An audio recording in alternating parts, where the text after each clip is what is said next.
All right, so I'm going to try to do this in two different lectures. Hopefully they won't be too long. This actually goes pretty fast. Most of you are somewhat familiar with this. So picking up with the War of 1800, Democrat Republicans are in charge. People pretty much universally can't stand the Federalists after the Alien and Sedition Acts. I mean, that's not to say that they don't still have support, but the Democrats are in the clear majority. And Democrat Republicans, I'm sorry. So they take over, but it's not as simple as it all seems, right? So it was very easy to be, and we certainly see that today, it's very easy to be the opposition party. It's not so easy to be the governing party, right? When you're the party that's in charge, that can make things a little tricky. So the Jeffersonian Democrat Republicans, sometimes we refer to them as the Jeffersonian Democrats, and Jeffersonians are a unique type of Democrat. We'll also be talking in a couple of weeks about the Jacksonian Democrats, and Jacksonians are a little bit different. So again, this is part of that shift, that kind of the tweaking of the Democrat Republicans. So I can refer to them as Democrat Republicans, DRs, Jeffersonians, Jeffersonian Democrats, something like that. Okay, that's all kind of the same group. So basically, the big factor here is that Western expansion and the kind of rural agricultural nature of Western expansion means that more people are going to tend to be attracted to Democrat Republicans. A lot of people argue that, this is one of the issues with immigration, is that immigrants, which I think does a disservice to immigrants, naturalized citizens, that they're automatically going to vote Democrat. But that's certainly some of the assumptions, or sometimes people make that assumption about African Americans, which again is, or women for that matter, which I think is highly unfair, right? Because people are allowed to have different opinions. But Western expansion, because of its agricultural nature and because of the economic factors, they're going to be very much more aligned with Democrat Republicans. And so Jeffersonian democracy is all tied to farmers and agriculture, and this idea of the little r Republican virtue, that, somebody that owns a farm and is working the land themselves is virtuous, and they'll be informed, and they'll care, and they'll be good people, that somehow the act of working your own land makes you a better person than being in a city. It's all very kind of idealistic and, very typically Jefferson and his kind of, Pollyanna view of how people work, right? So anyhow, you definitely see that Jeffersonian democracy embraces this idea of, we want more voters. More voters are good. Of course, they want more voters. They want to restrict, they want to loosen up suffrage requirements, because a lot of these people moving westward don't own huge tracts of land, certainly if you're talking about in the Ohio Valley. Now, obviously, once you get to like the 1810s, 1820s, that's when you start having that move towards the plantations.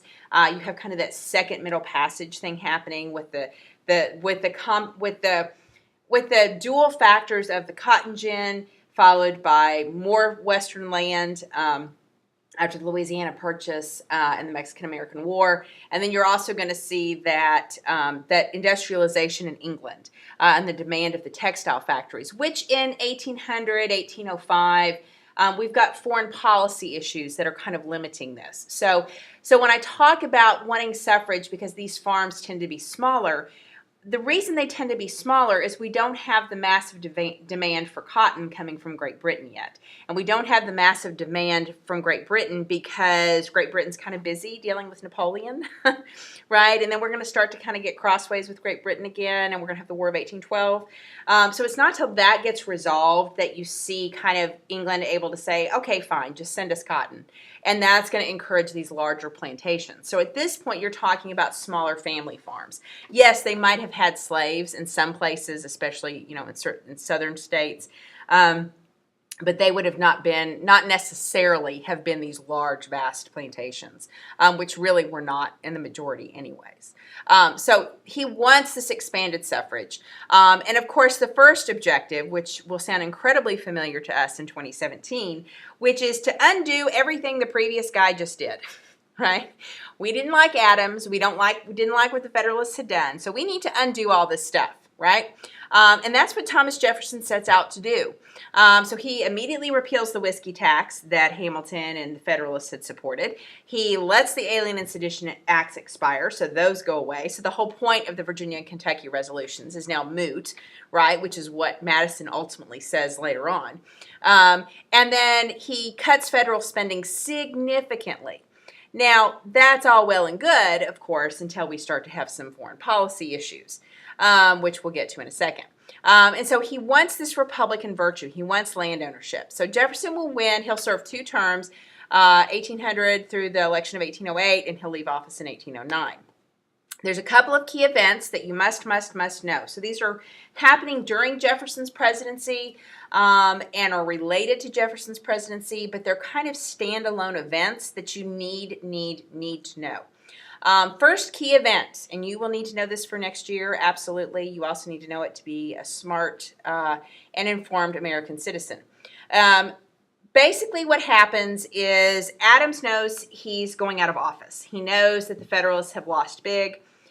So he makes a bunch of last-minute judicial appointments. These last-minute judicial appointments get signed off on, and it takes them a while to get processed, right? So in the meantime, between the results of the election and the inauguration, which FYI at this point is in March, right, not in January. That doesn't happen until after the Great Depression. So basically Adams in these few months between the election and the March inauguration, he is making all these appointments. Well, it takes a while to get everything processed. So by the time some of these are getting processed, Jefferson has taken office, and James Madison, who is Jefferson's Secretary of State, is in charge of basically kind of authorizing and kind of, shuffling the paperwork, so to speak. Well, the Madison and his fellow Democrat Republicans in his office basically say, yeah, we don't want to give these guys jobs. They're Federalists. They're going to shape the court system, right? Which is an argument that we should be very familiar with, because that was one of the big issues with Mitch McConnell not letting Obama nominate a Supreme Court justice. This is another big issue with Neil Gorsuch becoming and Donald Trump winning the presidency. There were a lot of people that voted for Trump solely because they wanted that Supreme Court position. So this idea that the court system, uses its political, who nominated them, it's kind of a way, they choose people that are politically aligned. And so it's a way of shaping the political environment. So basically Madison's like, yeah, no, we don't want to do that. And so what you're going to have is this guy by the name of Marbury, who doesn't get his appointment as Justice of the Peace. And he basically sues James Madison and the Secretary of State and says, hey, I was supposed to get this nomination, and why am I not getting it, right? And so in this case, because it involves the federal government, goes to the Supreme Court. And John Marshall, who is a Federalist, right, makes this ruling. He's the Chief Justice of the Supreme Court, and he basically comes up with this ruling that says that, yes, Marbury deserved his appointment, okay? That basically Madison should give it to him, which FYI Madison never does. But they also issue a kind of a secondary ruling that says the Judiciary Act of 1789 that had this thing called a writ of mandamus, which was a way for the Supreme Court to force something to happen. So basically when Marbury's suing, he's asking for a writ of mandamus. He says, Supreme Court, Madison won't give me my position. You need to tell him to give me my position, right? And the Supreme Court says, well, Madison should give you your position. You're right. But the reality is, we don't have a writ of mandamus. It's not up to us to essentially, it's not up to us to force anybody to do that. The Supreme Court does not have enforcement capabilities. That is up to the executive branch. And in doing so, he basically says that the Supreme Court is an equal branch of government, that you have the legislative branch that makes the laws, you have the executive branch that enforces the laws, and you have the Supreme Court that interprets the laws. And this establishes the precedent of judicial review. And this is the most important power that the Supreme Court has. And I've mentioned several times over these lectures about the gerrymandering case. That's why it matters. Because if the Supreme Court says gerrymandering's illegal, they can't do it anymore without being unconstitutional. So that's what makes it very, very, very important. So I just thought it was kind of worth, you need to know this, especially for next year, what Marbury v. Madison is, because there's numerous court cases that comes into play. Next key event, Louisiana Purchase.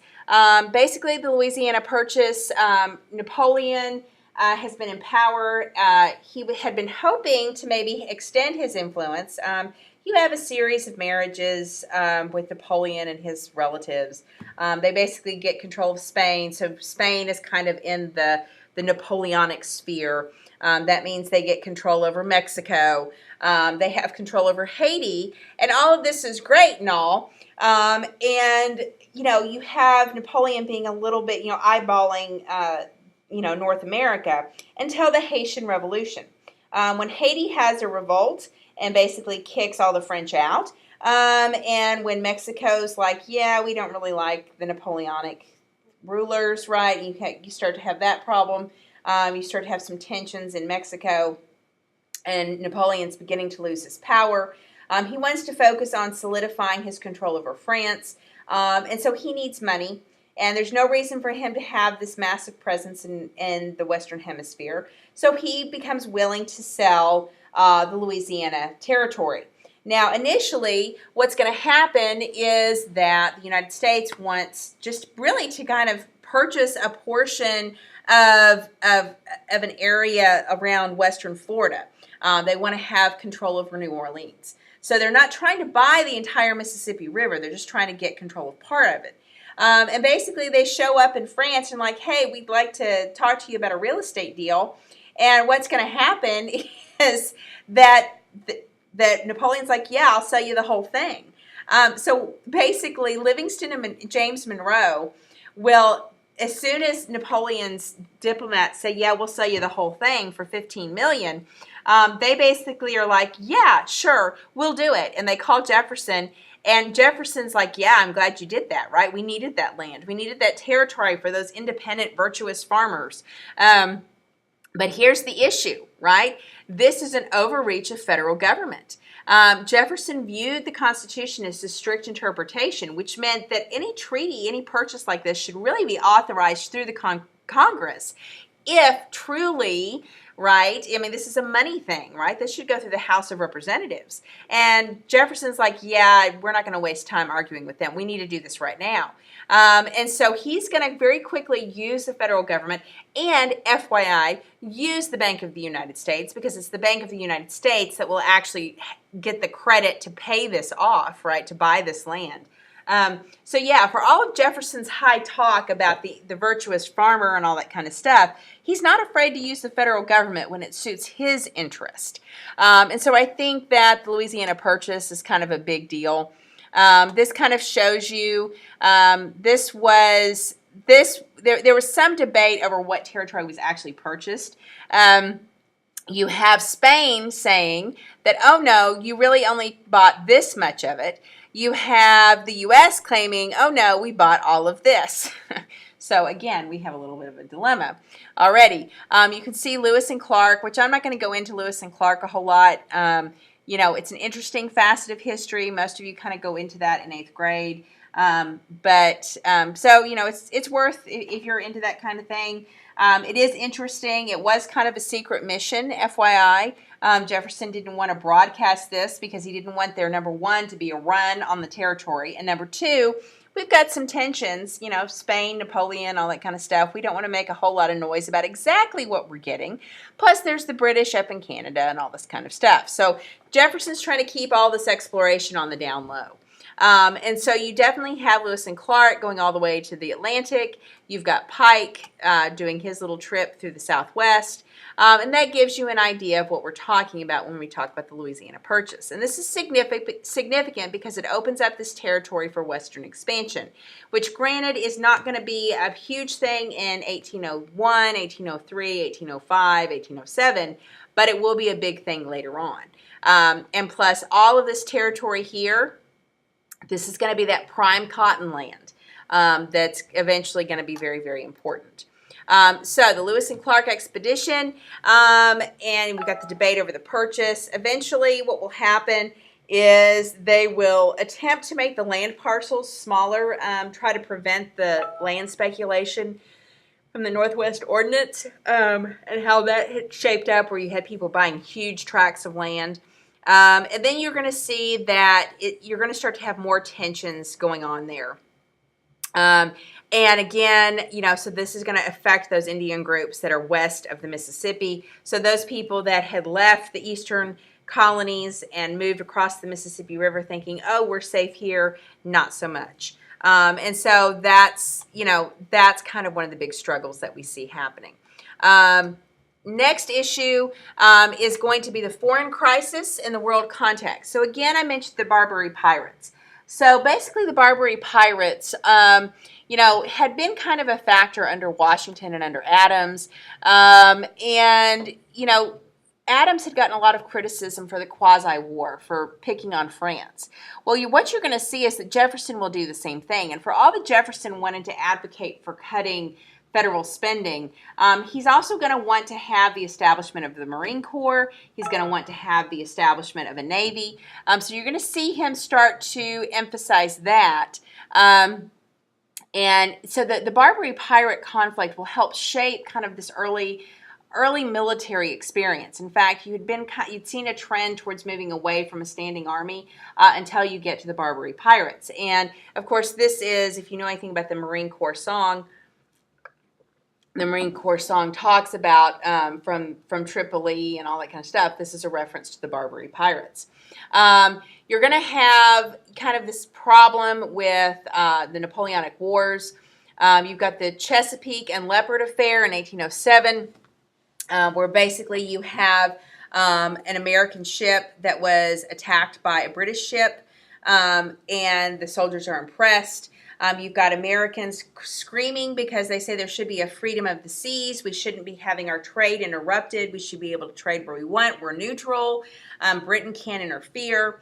You're going to have Jefferson responding with an embargo because he doesn't want to go fight. With Barbary pirates, he goes and fights them, right? Because heaven forbid we get bribed and they try to force us into accepting being treated like that. But with the British, he doesn't want to pick a fight. So he says, we're just not going to trade with Great Britain. Then you're going to have Napoleon make things worse, because Napoleon's going to say, basically, if a ship is British or if it has touched a British port, it can't trade with France. So this pushes the United States into having to choose between trade with France or trade with somebody else. And of course, now they've got an embargo with Great Britain. So barring these British and neutral ships that touched British ports, create a major economic crisis in the United States. And then Britain's going to basically use their strong navy to blockade Europe. So the sum total of this is that you have this Louisiana purchase, you have this Western expansion, and Jefferson's real excited about that. He's real frustrated with the Barbary pirates. And in both the case of the Louisiana Purchase and the Barbary pirates, he's not afraid to use his powers as the president. He's not afraid to have a strong federal government. Those are things that are very, very different, from what he said that he believed. Now, what we will see is that when it comes to Britain and France, he tries to be very neutral. And he keeps claiming neutrality, except the problem is that the Napoleonic Wars in France, or the Napoleonic Wars in Europe, are making it increasingly difficult to stay neutral. So again, the U.S. ultimately has to make a choice. But Jefferson wants to try to stay out of it. He'll pass this Embargo Act in 1807. And Congress will pass the Embargo Act, but the Democrat-Republicans and Jefferson will be blamed for crashing the economy, because it does. You can see the numbers here. Exports fall, unemployment rises. People are struggling economically. Debt is an issue.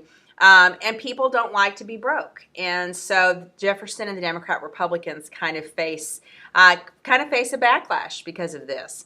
And so I think it's very important to recognize that this issue of neutrality with the Napoleonic Wars, that goes back to the French Revolution, that goes back to the XYZ affair, that goes back to some of the early issues between the Democrat Republicans and the Federalists is really going to be the thing that bites the Democrat Republicans.